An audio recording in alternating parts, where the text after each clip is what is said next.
오늘 아침 여러분과 함께 큰 기쁨이 있더란 제목으로 은혜를 나누고자 합니다. 예수 그리스도의 복음은 반드시 말씀과 표적이 함께한 기쁜 소식이었습니다. 우리 주 예수 그리스도께서 복음을 전가하시고 난 다음 그 증거의 뒤를 따라 표적이 나타나지 않은 때가 한 번도 없었습니다.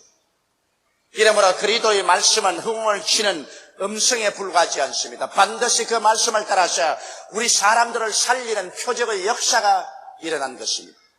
예수님이 십자가에 못 박여 죽고 사흘 만에 부활하사 승천하신 이후로 성령께서 오순절날 임하셨는데 성령을 받은 제자들과 주의 성도들이 온 천하에 다니면서 복음을 전가하셨습니다. 그런데 예루살렘 교회의 집사였던 빌립이 하나님의 사명을 받고 사마리아에 가서 예수 그리스도를 전도했었습니다. 그런데 이 성경 말씀 가운데 보면 교회의 한 집사가 예수 그리스도를 전파했는데 하나님이 같이 하셔서 예수님 당시에 예수님이 친히 말씀을 전가할 때와 똑같은 역사가 일어난 것입니다. 빌립이 그리스도를 전가하며 많은 사람에게 붙은 귀신이 소리치며 나가고 수많은 중풍병 환자와 안진뱅이가 낫고 성의 기쁨이 충만했다고 말한 것입니다. 그러므로 예수님께서 살아계실 때만 말씀과 표적이 있었지 예수님이 승천하시고 난 다음에는 말씀과 표적은 사라졌다고 말한 사람은 어리석은 사람인 것입니다. 예루살렘 교회의 한 집사인 빌립이 성령 충만하고 예수를 전가할 때 그의 전거를 통하여 표적이 따랐던 것입니다. 귀신이 쫓겨나가고 중풍병 환자 안진뱅이가 낫고 기쁨이 충만한 역사가 일어난 것입니다. 성경은 말씀하시기를 예수 그리스도는 어제나 오늘이나 영원토록 동일하시니라고 말씀하셨습니다. 너희 두세 사람이 내 이름으로 모인 곳에는 나도 너희와 함께 있겠다고 말씀하신 것입니다. 그러므로 오늘날도 우리가 예수 그리스도의 복음을 전파하면 우리 가운데 사마리아에 일어났던 그러한 표적이 반드시 나타나야만 하는 것입니다. 나타나지 않는 것이 이상한 것입니다. 그러면 오늘 우리는 이 자리에서 예수 그리스도의 복음을 듣고 그리스도의 복음을 전가할 때 과연 사마리아에서 일어난 그와 같은 세 가지 표적을 기대할 수 있을까요? 첫째로 우리는 예수 그리스도의 복음을 전가하면 반드시 우리에게 붙었던 귀신이 쫓겨나갈 것을 믿어야만 하는 것입니다. 예수님의 사역에 관해서는 한결같이 예수님께서 천국 복음을 전가하시고 귀신을 쫓으시더라고 말씀한 것입니다. 여러분, 예수님께서는 집요하게 그리스도의 복음을 전가하는 곳마다 귀신을 대결하고 귀신을 내어 쫓았습니다. 당신만 그렇게 하신 것이 아니라 12 제자에게도 천국 복음을 전가하고는 귀신을 쫓아라고 말씀하셨고 70인의 제자에게도 나중엔 주님께서 죽었다가 부활하셔서 성천하기 직전에 온 세계 성도들에게 말씀하실 때도 믿는 자들에게 이런 표적이 따르려니 저희가 내 이름으로 귀신을 쫓아낼 것이라고 말씀하신 것입니다. 그러므로 오늘날 우리의 생활 속에 우리들이 감히 생각하는 것보다는 훨씬 더 귀신의 작태가 많음을 예수 그리스도의 말씀을 통하여 우리는 능히 깨닫고도 남음이 있습니다. 오늘날 소위 말하는 신신학자나 현대주의자들은 귀신 같은 것 없다고 그렇게 말하는 사람들이 있는데 여러분, 그러면 그들이 예수 그리스도보다 지혜롭고 예수 그리스도보다 지식이 있다고 말할 수 있습니까? 하나님의 아들 예수께서 복음을 전가하시고 귀신을 내어 쫓고 우리 보고 귀신을 내어 쫓으라고 하는데 오늘 감히 누가 예수 그리스도의 말씀에 대적해서 20세기에 문명이 발달되고 과학이 발달했으므로 이제 귀신 같은 것 없다고 그렇게 감히 말할 수가 있겠습니까? 여러분, 주님께서는 말씀하시기를 도적이 오는 것은 도적질하고 죽이고 멸망시키는 것뿐이요 인자가 온 것은 양으로 생명을 얻게 하되 더 풍성히 얻게 하려 왔다고 말씀하는 것입니다. 그러므로 주님께서 우리의 생명을 도적질하고 죽이고 멸망시키려는 귀신을 처치해내어 쫓은 것은 당연한 일입니다. 오늘날도 귀신은 여전히 횡행하면서 우리들의 생명을 파멸하려고 하는 것입니다. 여러분, 귀신은 우리들에게 와서 어떤 일을 할까요? 우리 사람들의 마음을 붙잡아서 죄를 짓게 하고 그것을 말미로 하여 우리를 점령해서 우리의 생애 속에 파괴를 가져오려고 하는 것입니다. 도대체 죄란 뭘까요? 죄란 하나님의 계명을 어기는 것을 말합니다. 하나님의 계명이란 뭘까요? 성경에 하나님의 계명은 10가지로 분명하게 우리에게 보여주고 있습니다. 사탄은 와서 이 계명을 우리가 어기도록 어찌하는지 우리를 유혹하고 있는 것입니다. 내 앞에 다른 신을 두지 말라고 성경은 말하고 있습니다. 우상을 만들어 그에 절하지 말라고 말하고 있습니다. 하나님의 이름을 망령되이 부르지 말라고 하나님 말씀하고 있는 것입니다.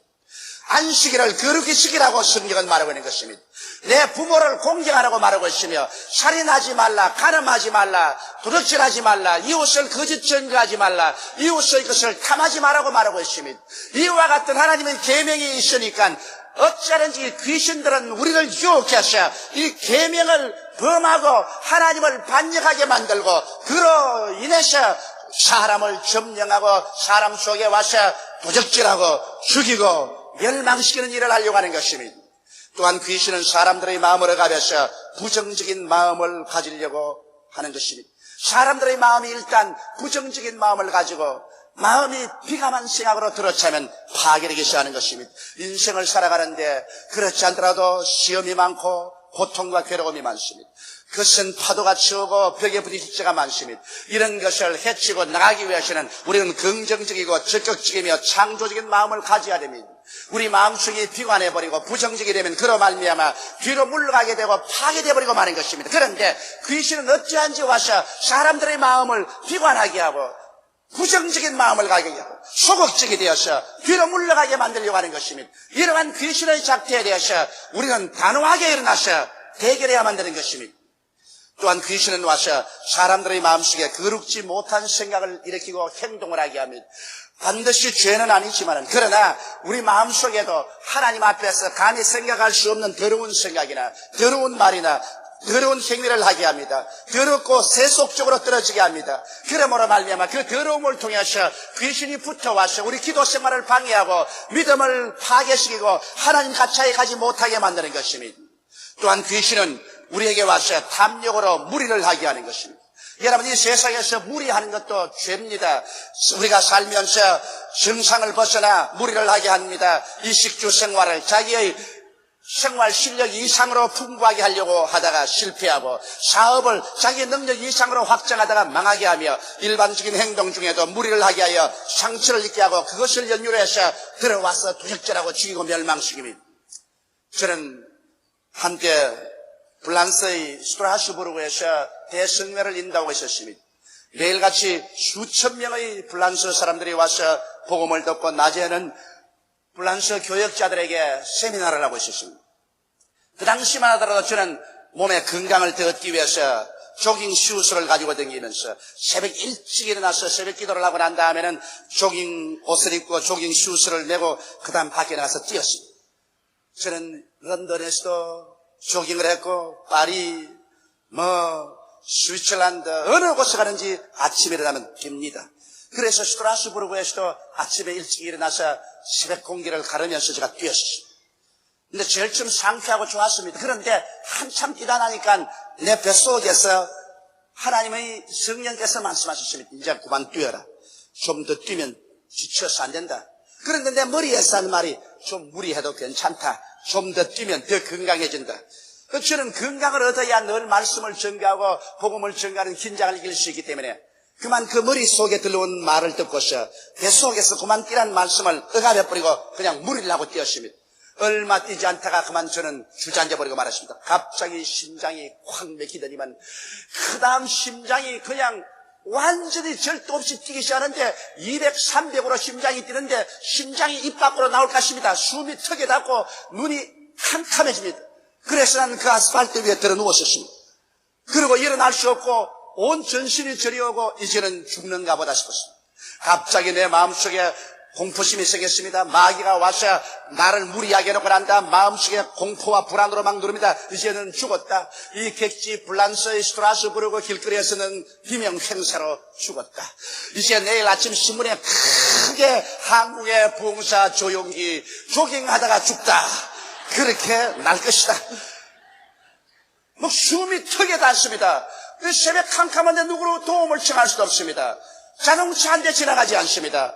그래서 나는 하나님께 부르짖어 기도하고 살려달라고 한 번만 살려주면 절대로 안 뛰겠다고 그러고 난 다음 벌벌 기어서 호텔까지 왔어. 호텔에서 엘리베이터를 타고 방에 들어와서 침대에 들어 누웠는데 죽겠어요. 몸이 천근만근 땅으로 깔아지고 심장이 계속 뛰고 진땀이 나는데 갑자기 내 아내가 보고 싶고 애들이 보고 싶고 우리 성도들이 보고 싶고 아이고 나는 객지에서 죽는구나. 그래서 하나님 한 번만 살려달라고 기도하고 막 반면으로 기도하니까 그냥 반은 기도를 하는데 내 뱃속에서부터 구역질이 나기 시작했어요. 그러더니만 나를 억압하는 마귀가 뛰쳐나가기 시작하는 것입니다. 그러고 난 다음에 심장이 가라앉더니만 마음이 평안해졌어요. 이래서 일어나서 샤워를 하고 옷을 입고 내려가서 음식을 먹고 아침 강의하러 나가는데 그날 하나님이 힘을 줘서 강의를 할 수 있게 해주셨습니다. 나는 그때여로 그만 뛰는 심도 다 내버려버리고 그 옷도 다 내버려버리고 이젠 절대 안 뜁니다. 거기에서 좋은 것이라도 무리를 하면은 그 무리가 파괴를 가져오고 파괴를 가져오면 그것을 기화로 마귀가 들어와서 사정 인정 없이 억눌려서 부적절하고 죽이고 멸망시키는 것입니다. 여러분 귀신이 여러분과 나에게 다가와서 우리에게 붙으면 불안을 가져오며 공포를 가져오고 슬픔과 불행을 가져옵니다. 절망을 가져오게 되고 고통을 가져오며 좌절감을 가져오는 것입니다. 이렇기 때문에 우리 주 예수께서는 복음을 전가하실 때마다 귀신을 쫓았습니다. 이 귀신은 오늘 이 세상에 꽉 들어차 있습니다. 그래서 자기에게 걸려 들어오는 사람마다 그들의 생명을 빼앗으려고 합니다. 우리 마음속에 믿음을 빼앗으려고 합니다. 소망을 빼앗으려고 합니다. 사랑을 빼앗으려고 하는 것입니다.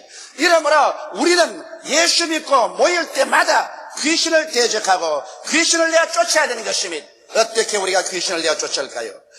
여러분, 우리는 회개해야 귀신을 내어 쫓을 수 있습니다. 우리의 죄를 회개하고 부정적인 마음을 회개하고 거룩지 못한 삶을 회개하고 우리가 무리를 행하고 탐욕을 가진 죄를 다 회개하고 난 다음 예수 그리스도를 우리 마음속에 깊이 모셔드리고 그리고 우리는 주의 이름으로 귀신을 대적해야 됩니다. 나사렛 예수 이름으로 명하노니 나에게 붙어있고 나를 억압하는 원수 귀신아 내게서 떠나 갈지어다고 해결해야 됩니다. 그리고 저의 체험을 통해서 보면은 제가 방언으로 기도할 때 귀신이 가장 신속히 떠나가는 것을 보았었습니다. 일반적으로 기도해도 귀신이 쫓겨나가지만은 귀신은 영이에요. 방언으로 기도하는 것은 영어로 기도하는 것이기 때문에 영어로 기도할 때 귀신이 가장 두려워하고 신속히 쫓겨나는 것을 보았었습니다. 그러므로 성령을 받고 방언으로 기도할 수 있는 사람은 방언으로 기도하면 귀신을 이길 수 있는 큰 힘을 여러분의 생애 속에 발휘할 수 있는 것입니다. 둘째로 빌립이 사마리아에 가서 복음을 전가할 때 많은 중풍병 환자와 안진뱅이가 나왔다고 말했었습니다. 여러분, 육신으로 중풍병이 된 사람이나 안진뱅이 된 사람이 수적으로 그렇게 많지 않습니다. 그러나 내면적으로 우리 인격적 성격상으로 중풍이 걸리고 안진뱅이 된 사람은 너무나 많습니다. 이 자리에서 제 말씀을 듣고 계시는 여러분 중에도 여러분의 인격상 성격적으로 중풍이 걸리고 안진뱅이가 되어서 가정의 불행을 가져오고 결혼 생활을 원만히 해나가지 못하며 부모 자식 간에 알력이 생기고 사회생활에서 고립되고 환영받지 못하는 성품을 가진 사람이 얼마나 많습니까? 오늘 이 시간에 우리의 내적인 삐뚤어진 중풍병이 걸리고 안진뱅이가 대한 성격을 오늘 고침받아야 되는 것입니다. 우리 예수 그리스도의 복음은 여러분과 나의 내적인 중풍병 환자와 안진뱅이를 고치기를 원하시는 것입니다. 무엇이 그러면 우리 내적으로 중풍이 걸리고 안진뱅이가 되었을까요?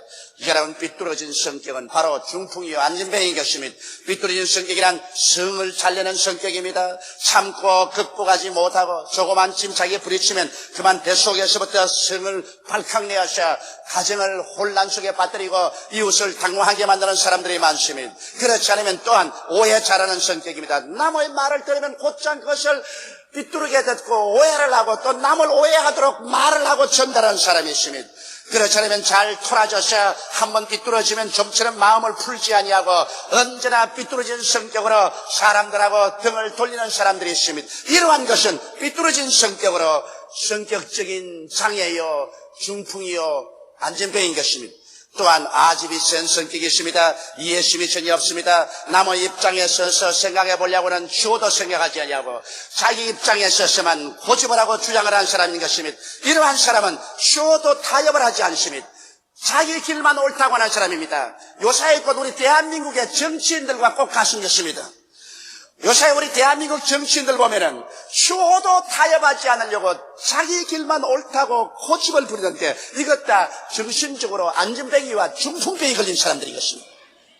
이런 사람들의 마음속에 안전병이 되고 중풍병 된 것이 고침받지 않고야 어떻게 나라와 민족을 이끌어갈 수 있습니까? 사람이 세상에 살면서 어찌 자기 고집대로만 할 수가 있는 것입니까? 우리는 서로 타협할 줄 알아야만 되는 것입니다.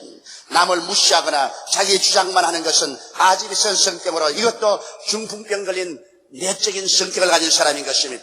여러분, 몰인정한 성격을 가진 사람도 내적으로 병든 사람입니다. 자기 유익만 생각합니다. 남의 생각은 주어도 하지 않습니다. 난 오랫동안 수많은 사람과 신앙 상담하면서 자기 유익만 구하는 남편, 자기 유익만 구하는 아내를 수없이 보았습니다. 자기 유익만 구해서 자기 먹고 자기 입고 마시고 옷 입고 자기 생활하는 것만 생각하고 월급 받으면 혹은 집에 월급을 쥐꼬리만큼 가져오는지 전혀 안 가져오는 남편이 있습니다. 그래서 처자들은 헐벗고 굶주린 상태에 있으면서도 전혀 무관심한 사람들을 나는 많이 보았었습니다. 혹은 남편이 세상에 나가서 처자들 먹여 살리려고 피투성이가 돼서 일을 하고 집에 들어와도 부인은 남편에 대해서 무관심하고 자기의 욕망만 충족하기를 원하고 자기 생활만 경유하고 치맛바람을 날리면서 이는 그런 부인들도 많이 있습니다. 이것은 다 정신적으로 중풍병이 걸리고 안전병이 된 사람들이겠습니다. 타인에 대해서 무관심한 사람들. 여러분, 사람이 세상에 살면서 어떻게 자기만 혼자 삽니까? 우리는 무인 고도에 살고 있지 않습니다. 우리는 사람들과 함께 살아야 되는 것입니다. 이러므로 남의 슬픔, 남의 아픔, 남의 고통, 남의 괴로움을 관심을 가져야 되는 것입니다. 이 관심을 가지지 않으면 살 수가 없습니다. 우리는 함께 짐을 짊어지고 살아야지. 내 혼자 독야청청하고 너희들은 다 죽여도 까딱없다고 생각하면 이것은 대단히 잘못된 것입니다. 남의 감정을 짓밟는 사람들이 얼마나 많습니까? 사람은 이 세상에 최후의 보루가 자기 자존심입니다. 사람은 자기 자존심을 빼앗겨버리면 동물로 변화되고 마는 것입니다. 가정이 파괴된 이유도 수없이 우리 부부간에 무관심하게 말하지만 상대방의 자존심을 짓밟아버리는 것입니다. 보통 남편들은 쉽게 아내를 꾸짖을 때 그 아내의 친정을 욕을 할 때가 많습니다. 너 아버지가 형편없더라, 너희 어머니 교육이 없더라, 그러므로 너가 그 모양이라면 그 부인의 마음속에 무섭게 자존심이 파괴되기 때문에 부인들이 나서 당신 아버지는, 당신 어머니는 그래 잘났다 서로 자존심을 핥히면은 그러면 쉽게 가정이 파괴되어버리고 마는 것입니다. 사람들은 남의 감정을 짓밟는 일을 하지 말아야 되는 것입니다. 자기 감정이 짓밟히기 싫은 것처럼 남의 감정도 짓밟지 않도록 기억히 조심하고 생각하고 말을 그렇게 해야만 되는 것입니다. 이러므로 이와 같이 곧 몰인정한 성격은 성격적인 장애자여 안전병이여 쩔는 말인 것입니다. 오늘날 우리가 주님께 나오면 반드시 육신으로 안전병이 된 사람이나 쩔는 말이 낫는 것 보고 박수를 쳐서는 안 됩니다. 육신으로 병 낫는 것만 보고 할렐루야 할 것이 아닙니다. 육신의 병보다도 가장 더 무서운 병이 바로 여러분의 성격적인 장애로서 삐뚤어진 성격, 아집이 선 성격, 몰인정한 성격, 이러한 성격들이 예수 이름으로 고침을 받아야만 되는 것입니다. 내적인 성격의 중풍병 환자와 안전병이가 나으면 여러분의 생활 속에 큰 기쁨이 다가오게 되는 것입니다. 여러분, 사람이 변화되면 자기 스스로만 기쁠 뿐 아니라 자기의 가정과 환경을 살 수 있는 곳으로 만들어줄 수 있는 것입니다. 그러므로 기독교의 복음 말씀은 단지 종교적인 것이 아닙니다. 기독교의 복음 말씀은 여러분의 내적인 중풍병과 안전병이 된 성격 장애를 고쳐내는 것입니다. 그래서 새 사람으로 변화시켜 주시는 것입니다. 셋째로 그 성에 큰 기쁨이 있다라고 말하셨습니다.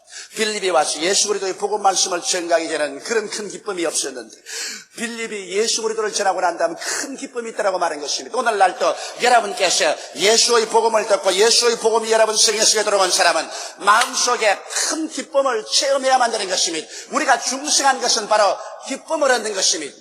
오늘날 예수 믿는 사람치고 그 마음속에 기쁨을 상실했다면 그는 벌써 타락해 가고 있다는 징조인 것입니다. 왜 예수 그리스도의 복음이 전거되자 큰 기쁨이 올 수 있을까요? 귀신에 억압되어 죄의 종이 되고 부정적인 마음의 병이 들고 거룩지 못하여 탐욕으로 무리할 때 큰 불안과 고통과 슬픔이 있게 되는 것입니다. 거기에다가 성격적인 불구가 되어 삐뚤어지고 아집적이고 몰인정하면 타인과의 조화된 삶을 살 수 없고 자타가 불행하게 되는 것입니다. 이런 사람들이 예수 그리스도의 복음을 듣고 난 다음 귀신에서 노연함을 받고 성격적인 장애가 치료함을 받음으로 그 마음속에 기쁨이 다가오지 아니할 수 없는 것입니다. 우리 사람들은 해방될 때 기쁩니다. 나는 지금도 생생하게 기억하는 것은 1945년 8월 15일 해방이 되자 골목골목에서 사람들이 태극기를 들고 인산인으로 길거리에 쏟아져 나와서 태극기를 흔들면서 우리가 노래를 부르고 감사하던 것이 기억납니다. 사람이 억압되었다가 해방되는 것보다 얼마나 즐거우고 기쁜 일이 없습니다. 그러므로 여러분이 예수 믿고 나오자 여러분 누르고 있는 마귀에서 해방되고 귀신에서 노연함을 받고 성격적인 장애가 변화를 받아서 치료함 받기 때문에 여러분은 이와 같은 여러 가지 장애에서 해방을 얻어 하나님의 은총 속에 새 사람이 되니까 그 얼마나 기쁘겠습니까? 반드시 그리스도 안에서 이와 같은 기쁨을 체험하게 되는 것입니다. 그뿐 아니라 자기 자신을 발견한 기쁨이 있습니다. 여러분 이 세상에 사는 사람들은 아무리 잘 먹고 잘 입고 잘 산다고 할지라도 잃어버린 사람인 것입니다. 왜 잃어버렸었어요? 어디서 왔는지도 모르고 왜 사는지도 모르고 어디로 가는지도 모릅니다. 온 길도 모르고 갈 길도 모르고 현재 이 자리에 그냥 무엇을 먹을까 무엇을 입을까 무엇을 마실까 부귀영화 공명을 찾아서 뛰고 날뛰지만은 시 얼마 있지 않아요 가을바람이 불어오면 추풍낙엽처럼 인생들은 떨어져 가버리고 마는 것입니다. 여러분 어디서 왔습니까? 여러분 어디로 갑니까? 그것을 모르고서 현실에만 산다면은 잃어버린 사람인 것입니다. 어린아이가 아무리 좋은 옷을 입고 양손에 먹을 것을 잔뜩 가지고 있다 할지라도 산속에서 길을 잃어버렸다면 그에게 기쁨과 행복이 있을 수가 없습니다. 사람들은 자기가 어디서 와서 왜 살며 어디로 가는지 삶의 이유와 가치와 목적을 알 때 진실로 행복하게 살 수 있습니다. 여러분께서 예수를 구주로 모시면 예수 그리스도로 말미암아 여러분의 뿌리를 찾게 되는 것입니다. 여러분의 뿌리는 바로 아담이요 아담은 바로 하나님이 지음을 받은 사람이요 아담이 하나님을 반증하고 죄를 지었기 때문에 오늘 이 세상에 슬픔과 고통과 죽음이 있는 것을 알게 되는 것입니다. 그러므로 우리는 우리의 뿌리를 알고 우리가 무엇을 해야 될 줄 압니다. 회개하고 하나님의 아들 예수를 구주로 믿어서 죄 용서함을 받고 하나님과 화목되고 구원을 받게 되면 하나님의 백성이 되고 자녀가 되고 그리고 우리의 앞날은 하나님이 예비하신 새하늘과 새 땅과 새 예루살렘에 눈물과 근심과 탄식과 죽음과 이별하는 것이나 고가는 것이나 아픈 것이 없는 세계에 들어가서 살게 된다는 확실한 언약을 받게 되는 것입니다. 이러기 때문에 예수를 믿고 나면 자아를 발견하게 되는 것입니다. 내가 누군지를 압니다. 뒤를 돌아보아서 어디서 왔는지를 알며 현재를 봐서 왜 사는지를 알며 내일을 바라보고 어디를 가는 줄 알기 때문에 내가 잘 먹고 잘 입고 잘 살아도 감사하고 못 입고 못 먹고 못 살아도 오히려 감사한 것은 이 땅은 행인과 나그네와 같이 지나가 버리는 것을 알고 있기 때문인 것입니다. 그뿐 아니라 우리가 예수 그리스도 안에서 하나님의 품에 안기게 되면 기뻐집니다. 왜냐하면 하나님의 근본 성품이 기쁨입니다. 시편기에는 말하기를 하나님이여 주의 앞에는 기쁨이 가득하고 주의 우편에는 즐거움이 넘치나이다고 말한 것입니다. 하나님의 성품 그 자체가 기쁨이기 때문에 우리가 예수를 믿고 하나님을 섬기면 하나님의 그 기쁨을 셈에서 마시게 되는 것입니다. 이러기 때문에 제가 우리 성도를 보고 매일같이 최소한도 1시간 이상 기도하는 것은 우리가 기도를 통해서 하나님의 기쁨의 샘에서 샘물을 마시게 되는 것입니다. 그러므로 여러분과 내 영혼이 건강하게 됩니다. 우리가 매일같이 주의 이름으로 하나님께 기도하고 교제하고 살면은 우리를 내가하는 여러 가지 죄짓게 하는 귀신, 우리의 마음을 부정적이고 비관적이게 하는 귀신, 그리고 우리를 거룩지 못하게 이끌어가는 귀신, 우리를 과욕하게 하는 귀신, 이러한 귀신들을 다 쫓아내고 노연함 받을 수 있으며 여러분과 나의 내적인 성격적인 삐뚤어진 마음, 그리고 아집스러운 마음, 또 마음속에 몰인정한 마음들을 다 치료함 받을 수 있습니다. 그리고 하나님의 성령으로 말미암아 기쁨이 충만해지기 때문에 여러분이야말로 매일같이 진실로 성리로운 기쁨에 넘치는 삶을 살 수가 있는 것입니다. 빌립이 사마리아 전도는 사마리아인들에게 크나큰 변화를 가져다 준 것입니다. 오늘날에도 예수 그리스도는 우리들의 삶에 자유와 변화를 가져다 주며 진정한 기쁨으로 채워주는 것입니다. 기쁨을 잃어버린 기독신자는 이미 그 마음에 도로 병들기 시작했다는 증거가 되는 것입니다. 이렇기 때문에 사도 바울 선생은 로마의 지하 감옥 속에 어둡고 습기 찬 곳에 있으면서도 빌립보 교인들에게 편지할 때 성도들아 기뻐하라, 내가 다시 말하노니 기뻐하라고 말한 것입니다. 예수님께서 최후에 우리에게 남긴 말씀은 내가 내게 기쁨을 주느니 이 기쁨을 빼앗을 자가 없을 것이라고 말씀하신 것입니다. 사마리아 성에 임한 그 위대한 변화가 우리 주 예수 그리스도의 복음을 듣고 그 복음을 믿는 모든 사람에게 오늘날도 임하게 되는 것입니다. 사랑하는 성도 여러분이여, 오늘 이 시간에 예수 이름으로 귀신에게 노연함 받을지어다. 오늘 여러분은 성격적 장애가 주 예수 이름으로 고침을 받게 되기를 바랍니다. 오늘 여러분의 마음에 기쁨이 충만하여 얼굴이 기쁨으로 태양같이 빛남으로 믿지 않는 사람들이 여러분을 보고 여러분의 기뻐하는 이유를 물을 수 있게 되기를 바랍니다. 다 같이 고개숙여 기도드리겠습니다. 전능하신 우리 하나님 아버지요, 주께서 허물과 죄로 죽은 우리를 불러서 예수 그리스도와 함께 살려주시고 이렇게 해서 하늘에 앉혀주시니 감사합니다. 진토와 그런 무더기에 살던 우리들이 우리 주 예수 그리스도로 말미암아 하나님의 친자녀가 된 것을 감사하고 우리에게 진디물처럼 붙어있던 귀신들을 다 털어버릴 수 있음을 감사하고 병들은 우리 내적인 존재가 고침을 받을 수 있음을 감사합니다. 오 아버지여, 기쁨의 샘에서 마시게 도와주시옵소서. 우리 모든 성도들이 예수 믿고 기쁨을 체험하고 예수 믿고 기뻐하게 도와주시옵시고 기쁨이 우리 마음속에 가득하여 삶의 힘이 되게 하여 주시옵소서. 만군의 야훼 우리 아버지요, 오늘 이 시간 아직 예수를 믿지 않은 사람이나 믿다가 귀신의 유혹에 떨어져서 타락해버린 사람은 오늘 결심하고 주님께로 돌아오게 도와주시옵소서. 그래서 새로운 생명을 얻고 기쁨을 얻고 승리를 얻고 천국까지 가게 도와주시옵소서. 예수님 이름 받들어 기도드리옵나이다. 아멘.